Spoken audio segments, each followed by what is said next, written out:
Bulletin की शुरुआत world exclusive breaking news के साथ करेंगे। इजराइल और हमास के बीच इस छिड़ी जंग के बीच अमेरिकी राष्ट्रपति इजराइल आ रहे हैं। जो बाइडेन का दौरा ऐसे वक्त में है जब इजराइल पर हमास और हिजबुल्लाह लगातार घातक और अचूक मिसाइलों से हमला कर रहा है। दावा तो यहां तक किया जा रहा है कि इन धमाकों की आवाज अमेरिकी विदेश मंत्री एंटनी ब्लिंकन के कानों तक में गूंजी है और उन्होंने जान बचाने के लिए बंकर का सहारा ले लिया था। अमेरिकी राष्ट्रपति के दौरे से पहले इजराइल को अमेरिकी सेना ने अभेद्य किले में तब्दील कर दिया है।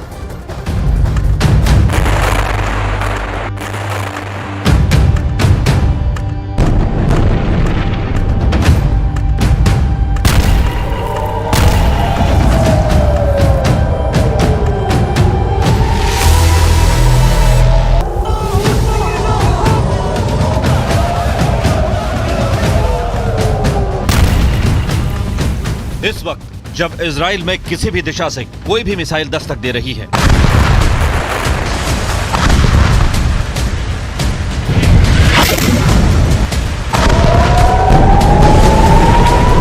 किसी भी हथियार की ताकत इजराइल के जवानों को टारगेट कर रही है। जब हमास की अचूक मिसाइलों के निशाने पर तेल अवीव है, जब हिजबुल्लाह के आतंकियों ने इजराइल फतेह की कसम खाई है,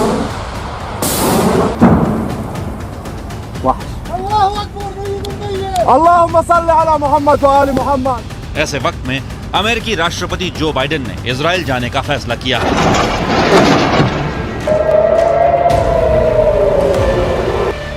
और अमेरिकी विदेश मंत्री एंटनी ब्लिंकन की तरफ से इस बात की आधिकारिक पुष्टि भी कर दी गई है।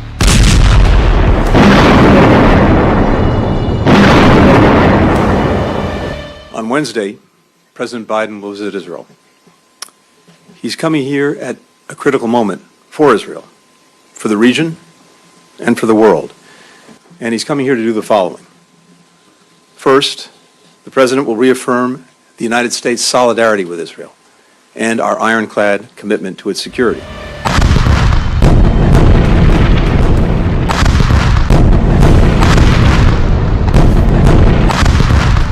अमेरिकी राष्ट्रपति जो बाइडेन को नेतन्याहू पहले भी इजराइल यात्रा के लिए बुला चुके हैं, जिसके बाद ये कयास लगाए जा रहे थे कि बाइडेन का प्लेन कभी भी इजराइल की जमीन पर लैंड कर सकता है।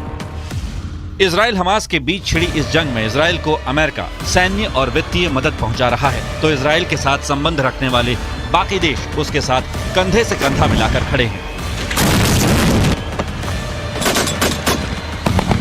इजराइल में अमेरिकी नागरिकों की हत्या के बाद सुपर पावर ने साफ कर दिया है कि अमेरिकी नागरिकों के हत्यारों को इस जमीन पर रहने नहीं दिया जाएगा।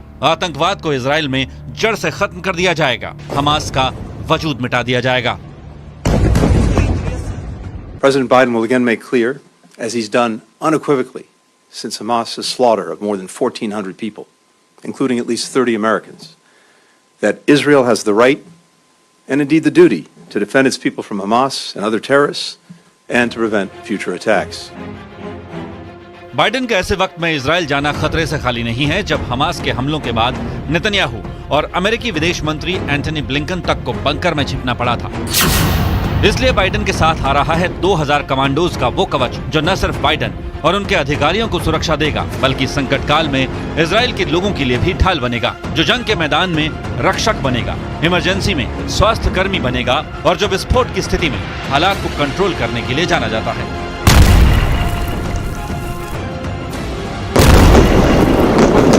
दो 2000 कमांडोज की ये पलटन बाइडेन के साथ ही इजराइल में लैंड करेगी या फिर बाद में, इस पर व्हाइट हाउस की तरफ से फिलहाल कोई आधिकारिक बयान सामने नहीं आया है, लेकिन इन कमांडोज को 24/7 तैयार रहने के आदेश जरूर मिल चुके हैं।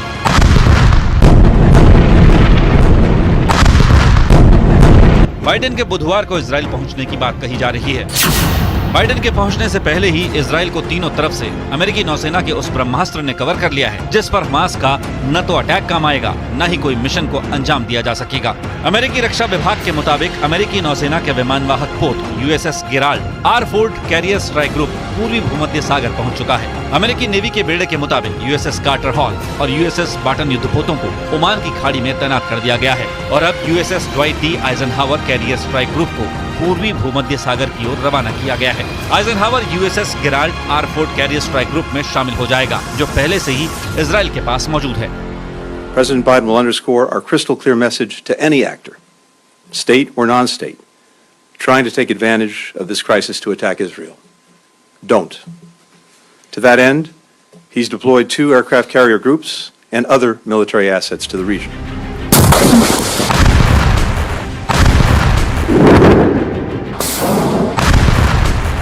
इजराइल और हमास के बीच जारी जंग में दुनिया के तमाम देश खुलकर किसी न किसी के साथ आ गए हैं। एक और जहां हमास को ईरान समेत कई इस्लामिक देशों का सपोर्ट मिल रहा है, तो वहीं इजराइल के समर्थन में अमेरिका, फ्रांस समेत कई बड़े देश हैं। बाइडेन भी अब इजराइल पहुंच रहे हैं और इजराइल ग्राउंड ऑपरेशन की तैयारी में है। रिपोर्ट के मुताबिक इजराइल ग्राउंड ऑपरेशन को तब तक शुरू नहीं करेगा जब तक बाइडेन इजराइल की जमीन पर हैं।